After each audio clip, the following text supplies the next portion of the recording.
Punishment. Disrespect in a relationship is like a crack in a foundation. It might start small, almost unnoticeable, but if you ignore it, it will grow until the entire structure is unstable. The problem is most people think handling disrespect means either exploding in anger or swallowing it to keep the peace. Both approaches miss the point. Exploding gives away your control. Swallowing it eats away at your self-worth. The right way is something else entirely, something that requires both self-respect and emotional discipline. When someone disrespects you, your instinct might be to snap back, raise your voice, or fire off a cutting remark. That's your ego wanting to prove a point. But here's the truth. If you have to scream to be heard, you've already lost your voice. The strongest person in the room is the one who can hear the insult, feel the sting, and still choose a response that serves their dignity, not their anger. That's not weakness. That's strength under control. Disrespect isn't always loud. Sometimes it's a quiet dismissal of your feelings. Punishment, a subtle dig disguised as humor or the constant habit of talking over you. And because it's subtle, it's easy to justify or ignore. But every time you excuse disrespect, you train the other person that your boundaries are negotiable. Punishment. If you let someone walk on you once, they'll start to think it's a sidewalk. That's why boundaries matter. They're not there to push people away. They're there to protect the space where respect can grow. Punishment. Here's the tricky part. Boundaries aren't just what you say, they're how you follow through. You can't just say, don't talk to me like that, and then laugh it off the next time it happens. Punishment. Consistency is the proof that you mean what you say. Without it, your boundaries are just suggestions. Suggestions don't change behavior. Now, sometimes the most powerful way to handle disrespect is not with words, but with silence. Punishment. Not the passive-aggressive kind where you're still fuming inside, but the intentional kind that says, punishment. I won't waste my breath where it won't be valued. Silence creates space for the other person to feel the absence of your engagement. And in that space, they're forced to confront their own behavior. Punishment. But here's where people get it wrong. Silence isn't retreating. It's choosing not to invest in a conversation that's going nowhere. It's stepping back, not because you're afraid, punishment, but because you're wise enough to know that reacting emotionally will only escalate the situation. The foundation of all this is self-respect. If you truly value yourself, you won't tolerate treatment that chips away at your worth. Punishment. And you won't need to convince anyone to respect you because your actions will make it clear that you respect yourself. People treat you according to the standard you set. If your standard is high, punishment. The ones who can't meet it will either step up or step out, and both outcomes are a win for you. At the end of the day, the right way to handle disrespect in a relationship isn't about teaching the other person a lesson. It's about teaching yourself to protect your peace. Your response should never cost you your dignity. Punishment, because the goal isn't to win the argument. The goal is to keep your self-respect intact no matter how someone else chooses to act. Self-control is not about biting your tongue until it bleeds or pretending something doesn't bother you when it does. It's about having the awareness and discipline to choose your response. Punishment, instead of letting your emotions choose it for you. In a relationship, whether romantic, family, or friendship, your reaction to disrespect can set the tone for every future interaction. If you blow up, you hand over your power. Punishment. If you shut down completely, you lose your voice. But when you respond with self-control, you protect both your dignity and your influence. Think about it like this. Every time someone disrespects you, punishment, they're handing you an emotional match. You have two choices: light the fire and burn the bridge, or set the match down and decide whether that bridge is worth crossing again. Most people react without thinking. They feel hurt, punishment, and that hurt rushes straight into their words. And those words, once they're out, you can't take them back. The relationship might survive them, but it will never forget them. Self-control is not weakness. It's strategy. Punishment. It's you saying, I'm not going to give you the kind of reaction that lets you control this moment. Because here's the truth. When you react emotionally, you're letting the other person steer. When you respond calmly, you're in the driver's seat. Your composure becomes the unshakable ground they can't pull out from under you. Now, I'm not saying you should accept bad behavior. Self-control doesn't mean tolerating disrespect, punishment. It means deciding how to address it in a way that serves your long-term goal, whether that's repairing the relationship, setting a clear boundary, or walking away entirely. Anger might feel powerful in the moment, punishment, but it's like a sugar rush fast, intense, and followed by a crash. Real power is quiet, steady, and impossible to provoke into losing its balance. Here's the problem. Our instincts are wired for survival, not diplomacy. Punishment. When we feel disrespected, our brain hears a threat, our body floods with adrenaline, our heart rate spikes, and our mind races toward defense or attack. But in relationships, punishment. Reacting to every perceived threat like it's a fight for your life will only push people further away. Self-control is what gives you the space between what happens and what you choose to do about it. That space is everything. Punishment. Let's be clear, your reaction sets the emotional thermostat. If you raise your voice, the room heats up. If you keep it calm, the temperature drops. That's why people remember not just what you say, but how you say it. The tone you choose can either open a door to understanding or slam it shut for good. Sometimes the most controlled response isn't saying anything right away. It's pausing, breathing, letting the moment pass just enough for the emotional fog to clear so you can see the situation for what it is. This doesn't make you cold, it makes you intentional. Punishment. You're not avoiding the problem, you're choosing to approach it from a place of clarity, not chaos. And here's the ripple effect. When you consistently model self-control, you start to shift the way people treat you. Punishment. They learn that disrespect won't get a rise out of you, but it also won't be ignored. You become the person who can be firm without being cruel, assertive without being aggressive. That balance is rare, and people notice it, even if they never say it out loud. But make no mistake, self-control isn't easy. It's a muscle you have to work on every single day. Punishment. It's built in those small moments when you choose not to snap at your partner over a minor mistake, when you let a sarcastic comment slide in the moment, so you can address it later with a clear head. Punishment. When you refuse to let someone else's bad mood dictate your own. Over time, those moments stack up, and before you know it, your default reaction to conflict is steady, not stormy. Self-control is the quiet proof of your strength. Anyone can raise their voice, anyone can send that angry text, anyone can win the battle of words in the heat of the moment. Punishment. But it takes real power to protect your peace when someone tries to pull you into their chaos. It's not about letting things slide, it's about handling them in a way that makes you proud of yourself when the dust settles. Because when the storm passes, you don't want to be left with regrets about what you said or did. Your reaction is more than a moment. It's a message. It tells the other person, I value myself enough to control my own behavior, no matter what you do. And when you live by that, you don't just set the tone for the situation. You set the standard for the entire relationship. Self-control is strength, but not the kind of strength people often think of. It's not about clenching your jaw so hard you feel your teeth ache or pretending that someone's words didn't sting when they absolutely did. Punishment. Real self-control is about recognizing the fire inside you and choosing whether it burns the bridge or lights the path forward. In relationships, whether with a partner, a friend, or even family, your reaction in moments of disrespect doesn't just resolve the moment, it sets the tone for every moment that follows. The truth is, anyone can react. Anyone can snap back, raise their voice, punishment, or shoot off a text filled with words they'll later regret. That's easy, but reacting without thinking is giving away your power. Self-control is taking a breath, assessing the situation, and asking yourself, punishment.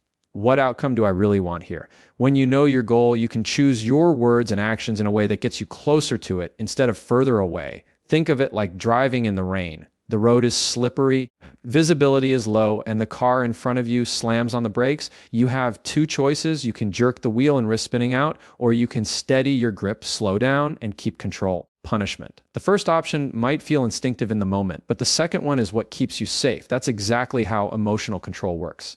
Self-control is not weakness. Punishment. It's not letting people walk all over you. It's actually the opposite. It's saying, I'm not going to give you the satisfaction of controlling my behavior with your actions.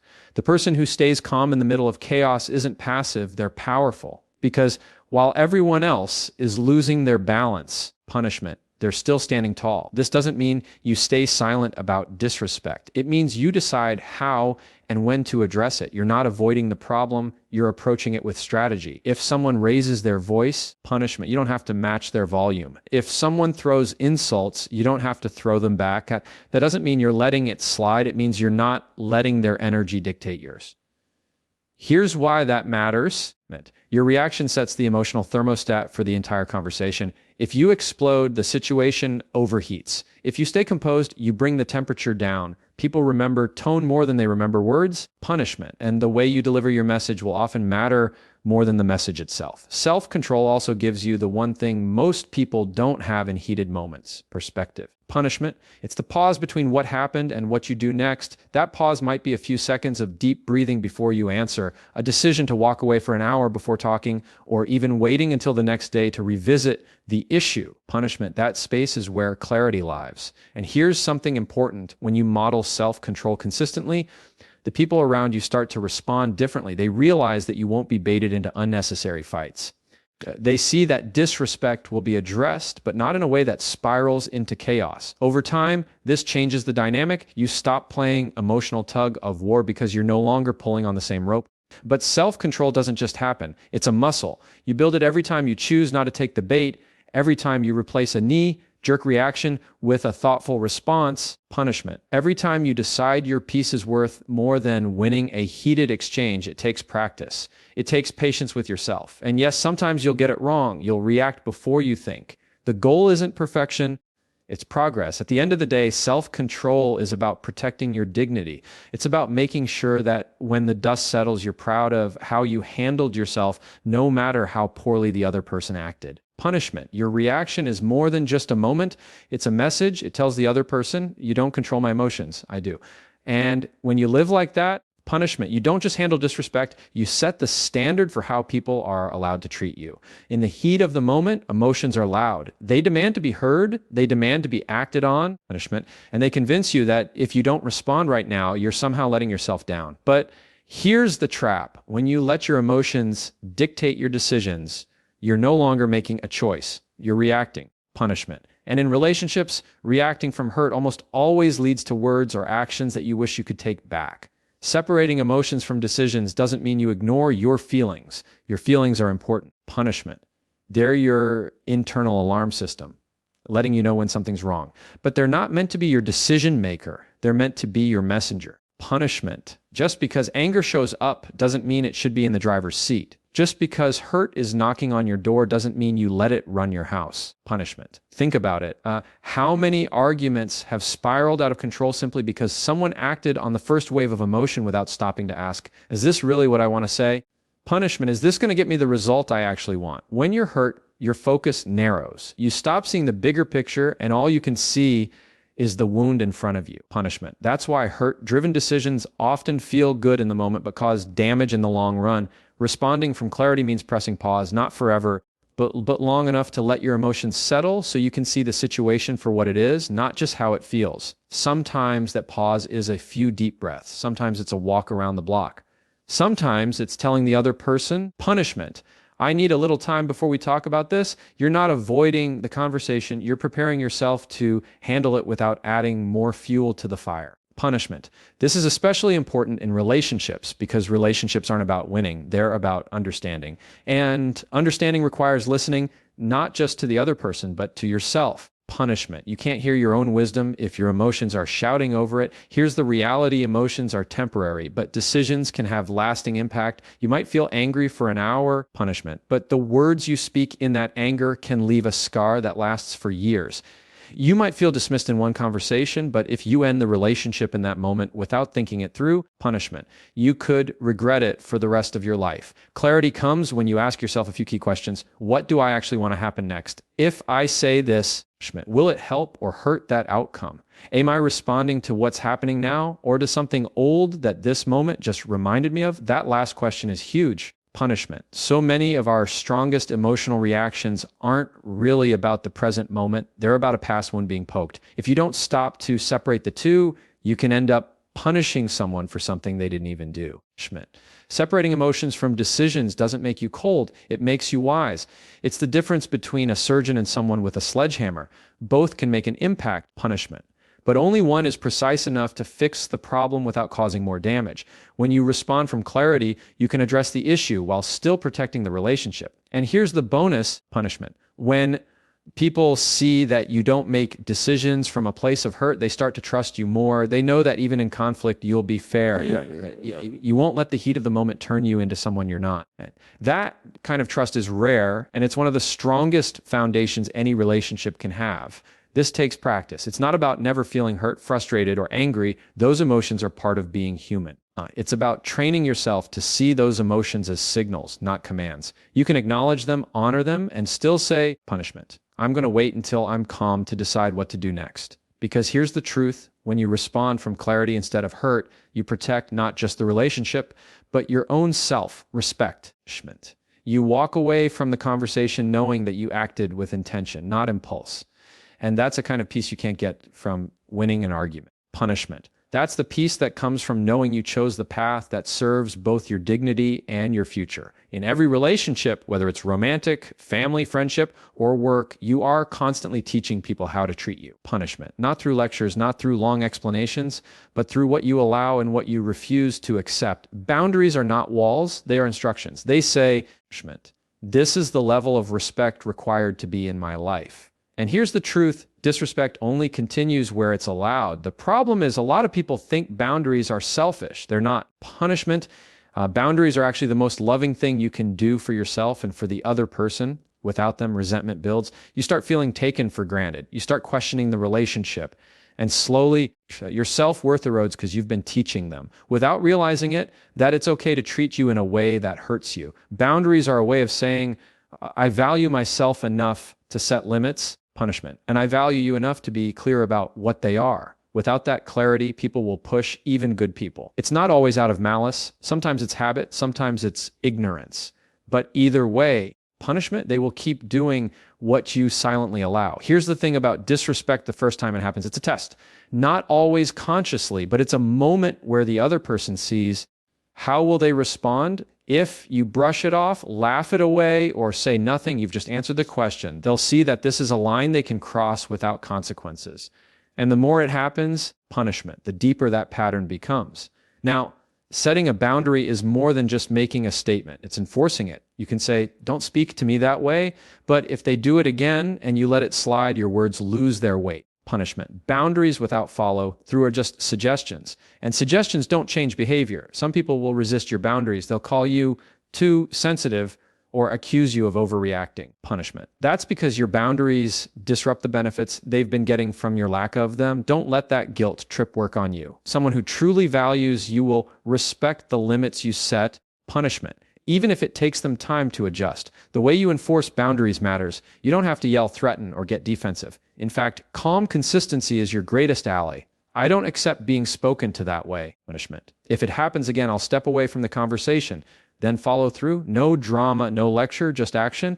Over time, your consistent response will teach them that if they want access to you, punishment. It comes with the price of respect. And here's something important. Boundaries are not about controlling other people. You can't force someone to respect you. What you can do is decide the terms on which you will engage with them. Punishment. If they can't meet those terms, you choose to create distance. That's not punishment, that's self-respect. Boundaries are also not one size fits all. Punishment. What you're willing to tolerate from a stranger is different from what you're willing to work through with a spouse. But the principle is the same. Your peace of mind is worth protecting, and you are the only one who can protect it. Punishment. Sometimes the hardest part about boundaries is setting them with the people you love the most. But remember, love without respect is not healthy love. If you have to abandon your self-worth to keep someone close, punishment. That's not a relationship worth keeping. When you uphold your boundaries, you send a message without even having to say, I take myself seriously. I value my time, my energy, and my well-being. And if you want a place in my life, punishment, you need to value them too. The people who care will rise to meet that standard. The ones who don't will drift away. And as painful as that might be, it clears the space for healthier connections to take root. In the end, punishment. Boundaries are not about pushing people out. They're about filtering in the ones who can love and respect you the way you deserve. Disrespect can only live where it's fed. The moment you stop feeding it, by tolerating it, excusing it, or staying silent, it loses its power and you gain yours. When someone disrespects you, your first instinct might be to speak up loudly, to defend yourself, correct the narrative, punishment, or hit back with words sharp enough to cut them where it hurts. And there are moments when speaking is the right thing to do. But there are also moments where silence says more than anything you could ever put into words. Silence, when used intentionally, can be louder than retaliation. This isn't the cold, passive, aggressive kind of silence where you're still boiling inside and hoping the other person notices. Punishment. That's not power. That's just bottled up resentment. I'm talking about the kind of silence that's rooted in self-control. The kind that says, you're not worth me stepping out of character. I'm not giving you my energy, punishment, my time, or my peace. That kind of silence isn't weakness. It's a refusal to let someone else's chaos become your own. Here's the truth. Some people thrive on getting a reaction out of you. They push your buttons, punishment, poke at your insecurities, or say things just to see you lose your cool. The moment you snap, they've won. They've shifted the focus from their behavior to your reaction. And suddenly, punishment. You're the one defending yourself instead of holding them accountable. Silence breaks that cycle. It doesn't give them the reward they're looking for. Silence also gives you the gift of perspective. When you don't jump in right away, you create space. Space to process what was said, space to decide if it's even worth responding to, space to let the intensity of the moment fade so you can see the situation for what it is, not just how it feels. Sometimes the best response to disrespect is to give it nothing to feed on. Think about this. Retaliation might feel satisfying in the moment, but it often leaves a trail of damage. You might win the exchange, but at what cost? Your peace, your dignity, your credibility. Silence, on the other hand, costs you nothing but gives you everything. It shows that you're not easily provoked. Punishment, that you don't operate on someone else's emotional schedule, and that you know when something isn't worth your words. Of course, silence isn't always easy. It takes restraint. Punishment. It takes biting back the perfect comeback sitting on the tip of your tongue. It takes letting go of the need to prove your point right now. But the reward is that you walk away with your self-respect intact, and often the other person is left with nothing to hold on to. No argument to twist, no words to throw back at you, no reaction to use as proof that they got to you. Silence can also make people uncomfortable. When someone is used to you engaging, punishment, explaining or defending yourself, your decision to stay quiet can be jarring. It forces them to sit with their own words and actions without the distraction of your response. And sometimes that's when reflection happens. Not always, but often enough that your silence plants a seed that might not have been planted if you had jumped into the fight. It's important to understand, though, that silence is not avoidance, punishment. It's not about sweeping the issue under the rug or pretending it didn't happen. It's about choosing the right time and place for your voice. There's a difference between not engaging in the heat of the moment and never addressing the disrespect at all. Silence can be the pause before the conversation, the cooling off period before you calmly set your boundaries. And here's the key. When you pair intentional silence with consistent boundaries, you send an unmistakable message. I'm not here to fight, punishment, but I also won't tolerate being treated poorly. You remove yourself from the emotional tug of war and make it clear that respect is the entry fee for your attention. In the end, silence is a form of self-respect, punishment. It's a declaration that you won't trade your peace just to have the last word. Sometimes the loudest thing you can say is nothing at all, because your absence, your disengagement, punishment, your refusal to be dragged into a pointless battle, that speaks volumes. And the people who need to hear it, they'll hear it loud and clear. Every relationship you have, whether it's romantic, family, friendship, or professional, takes its cue from one thing: how you treat yourself. The truth is, people watch you to learn how to treat you. And if you consistently put yourself last, neglect your needs, or allow others to cross your boundaries, punishment, you're silently teaching them that it's okay to do the same. Respect yourself first, and you set the standard for everyone else. Self-respect isn't about arrogance. It's not about walking into every room demanding attention or assuming you're better than everyone else. Real self-respect is quieter. It's in the decisions you make every day, the decision to speak up when something feels wrong, punishment, the decision to walk away from situations that drain you, the decision to invest in your growth instead of chasing someone's approval. When you truly respect yourself, you don't settle for crumbs of attention and call it love. You don't keep excusing bad behavior just because you're afraid of losing someone. You don't measure your worth by how much you're needed, but by how well you're valued. That shift in mindset changes everything, not just how you see yourself, but how others see you. Here's the hard truth: people will only rise to the standard you set. If your standard is low, they'll step over it without thinking twice. If your standard is high, they'll either rise to meet it or remove themselves. And both outcomes are wins. Punishment. You don't have to beg for respect when you carry yourself like someone who won't exist without it. Respecting yourself also means keeping the promises you make to yourself. Punishment. If you say you're going to leave a toxic situation and then stay, you've just told yourself and everyone watching that your word doesn't mean much. Punishment. If you commit to taking care of your mental or physical health, but constantly push it aside for someone else's comfort, you send the message that your well-being is negotiable. But when you keep your word to yourself, punishment. You show that your standards aren't just talk, they're lived out in action. Self-respect is visible in the smallest details. It's in the way you manage your time, the way you allow or don't allow people to speak to you, the way you refuse to shrink yourself to make others comfortable. It's in saying no without guilt when something doesn't align with your values. It's in walking away from relationships, jobs, punishment, and situations that require you to abandon your self-worth just to stay. The most powerful thing about respecting yourself first is that it naturally filters your relationships. You don't have to cut everyone off. You just live by your standard. And the ones who can't meet it will fade on their own. Some will be uncomfortable with your growth. Some will call you changed as if it's an insult. Punishment.